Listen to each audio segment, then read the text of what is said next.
ગોપાલભાઈ, વિછિયાના રેવાણિયા ગામે એક ખેડૂતનો આપઘાત થયો છે.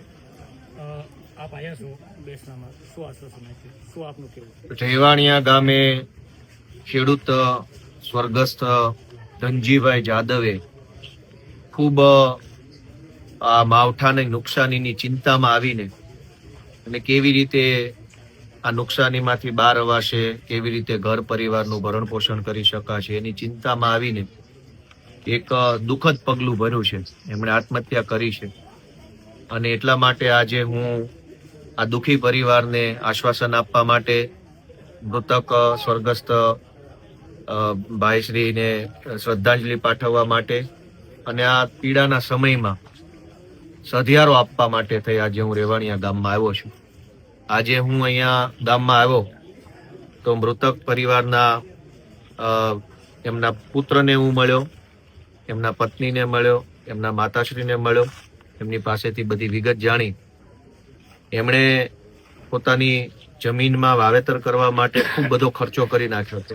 જમીન લેવલ કરવા માટે સોનાના ઘરેણા ગીરવે મૂકી એ પૈસાથી જમીનને સમથળ બનાવવા માટે ખર્ચો કર્યો. તુવેર વાવી, એમણે મગફળી વાવી અને આશા હતી કે આ વખતે સારો પાક થાય તો એ પાકથી હું ઘરેણા છોડાવી લઈશ અને સારી રીતે હું આગળ વધી શકીશ. પણ માવઠાના કારણે સારો પાક થયો નહીં. મગફળી કાળી પડી ગઈ, એમની તુવેરનો ફાલ ખરી ગયો અને જે કાંઈ એમની આશાઓ હતી કે આ વખતે ખેતી કરીને આટલા પૈસા કમાશે, આશા પૂરી થઈ નહીં. એ ખૂબ ચિંતામાં આવી અને એમણે આ દુઃખદ પગલું ભર્યું છે. અને એવા સમયમાં હું એક માનવતાના નાતે એમની અત્યારે શ્રદ્ધાંજલિ પાઠવવા આવ્યા છીએ. જે રીતે એક પછી એક આ દુઃખદ ઘટનાઓ બનતી જાય છે, અત્યાર સુધીમાં ગુજરાતમાંથી કુલ 4 જેટલા ખેડૂતોએ આવું દુઃખદ પગલું ભર્યું છે, અંતિમ પગલું ભર્યું છે. એક બાજુ માવઠાના કારણે મુશ્કેલી તો છે જ છે, પણ માવઠા કરતાંય મોટી મુશ્કેલી જો ઘરનું માણસ આવી રીતે દુનિયા છોડીને જતું રહે તો એ માવઠા કરતાં પણ મોટી મુશ્કેલી પરિવાર માટે હોય છે. કેમ કે માણસ હોય તો ભવિષ્યમાં પણ પૈસા કમાઈ શકાય ને બધું કરી શકાય, પણ માણસ વયું જાય તો પછી કોઈ વસ્તુ કામની રહેતી નથી. અને એટલે આ મુશ્કેલ સમયમાં આજે મેં અમારાથી જે કાંઈ બનતી મદદ હોય એ તો કરી જ છે, પરંતુ મૃતક ધનજીભાઈ જાદવના પરિવારને સરકાર તરફથી 1 કરોડ રૂપિયાની સહાય મળે એવી હું અત્યારે સરકારને માંગણી કરું છું અને પત્ર પણ લખીશ કે ભાઈ, અને ગુજરાતમાં 4 જેટલા ખેડૂતોએ આવી રીતે દુઃખદ પગલું ભરવું પડ્યું છે. કોઈને આવું કરવાની ઈચ્છા ન હોય, પણ માણસ લાચાર થઈ જાય તો શું કરે? આજે ધનજીભાઈ જાદવની વાત સાંભળી, ગામમાં આવીને આ ગામના બધા આગેવાનો છે, એમના પુત્રને મળ્યા તો એમાં એક બીજી પણ વાત એ જાણવા મળી કે એમની જમીનમાંથી સરકારી પાઇપલાઇન નીકળી હમણાં આજથી 2-2.5 મહિના પહેલા. ત્યારે એમને મરચી વાવેલી હતી ખેતરમાં અને કોઈ પણ પ્રકારનું વળતર ચૂકવ્યા વગર, કશું જાણ કર્યા વગર, નોટિસ કઈ કર્યા વગર એમની મરચીને નુકસાન કરીને સરકારી પાઇપલાઇનો ખેતરમાં નાખવામાં આવી. એક તો એ વખતે મરચીમાં નુકસાન ગયું, ત્યાર પછી દિવાળી પહેલા જે વરસાદ આવ્યો એમાં તુવેરનો ફાલ ખરી ગયો, એમાં નુકસાન ગયું. અને છતાંય જે કાંઈ વધેલું ઘટેલું અનાજ કે પાક પાકે એવું હતું, આશા હતી કે મગફળી થોડીક પાકશે, થોડીક તુવેર થશે, એમાં આ દિવાળી પછીના માવઠાના વરસાદના કારણે નુકસાન ગયું. એમ 3 વખત એક જ ખેતરમાં એક જ ખેડૂતને નુકસાન ગયું.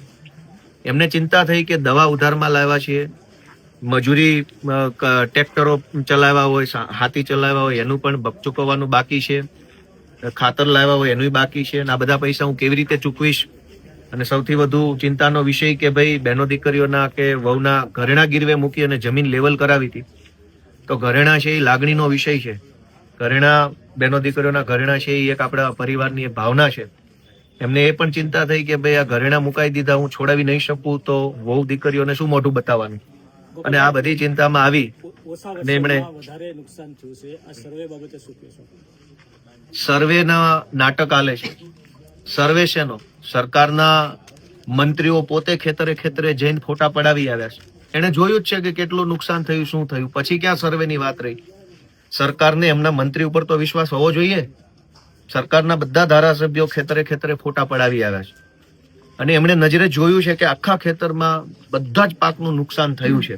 સરકારના ધારાસભ્યો, સરકારના મંત્રીઓ પોતે જોઈ આવ્યા છે અને પછી સરકારને કીધું કે નુકસાન થયું છે. તે પછી પણ સર્વેની વાત ક્યાંથી આવી? તમને તમારા ધારાસભ્યો પર વિશ્વાસ નથી, મંત્રી પર વિશ્વાસ નથી, એટલે આ સર્વેના નાટકની અંદર ખેડૂતો આત્મહત્યા કરી રહ્યા છે. હજુ પણ અમારી તો સરકારને વિનંતી છે કે આ સર્વે ફરવે બંધ કરો અને જલ્દી ખેડૂતના હાથમાં જે કાંઈ એને દેવાપાત્ર રકમ છે એ ઝડપથી આપો તો ખેડૂતનો જીવ બચશે, નહીતર હજુ પણ ન કરે નારાયણ કોઈક ખેડૂતે આવું આકરું પગલું ભરવું પડશે. એટલે ઝડપથી ચૂકવાઈ જાય, જે કાંઈ નુકસાન થયું છે એ પૈસા ચૂકવાઈ જાય, લેણું માફ થઈ જાય. જે પણ ખેડૂતોએ વ્યાજે પૈસા લીધા છે, ધિરાણ લીધું છે, લોન લીધી છે ખેતી કરવા માટે, એ બધી લોન ઝડપથી માફ થઈ જાય. અને ખેડૂત જો ટીવીમાં સમાચાર સાંભળી લે કે મારે હવે લેણું નથી ભરવાનું, તો એને એક હાશકારો થાય અને કઈ બીજો મગજમાં વિચાર આવતો બંધ થાય. ખેડૂત માંગણી કરી રહ્યા છે કે દેવા માફી થવી જોઈએ, આપ શું માનો છો? મેં એ જ તો કીધું કે થવું જોઈએ. ખેડૂતને, અનેક ખેડૂતોને ચિંતા છે અત્યારે કે હું કેવી રીતે પૈસા ભરીશ, ઉધારમાં લાવ્યો છે એના પૈસા કેમ ચૂકવીશ. ચિંતામાં માણસ શું પગલું ભરી લેશે નક્કી નથી.